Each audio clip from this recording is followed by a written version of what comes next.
ఉన్నాడో ఎవడి నామస్మరణ వలన కేవలము శుభమే జరుగుతుందో వాడిని శివ అని పిలిచారు. మీకు నేను ఒక దేవాలయ ప్రాంగణంలో శివమహాపురాణ ప్రవచన సందర్భంలో మీకు ఒక విషయం విజ్ఞాపన చేస్తున్నాను.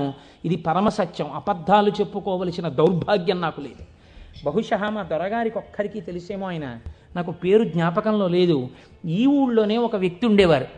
ఆయన ఒకసారి నా దగ్గరికి వచ్చి, అంటే నా ఉద్దేశం ఇలాంటి బాధల్లో ఉన్న వాళ్ళందరినీ మా ఇంటికి వచ్చేసి నన్ను అడగమని కాదు.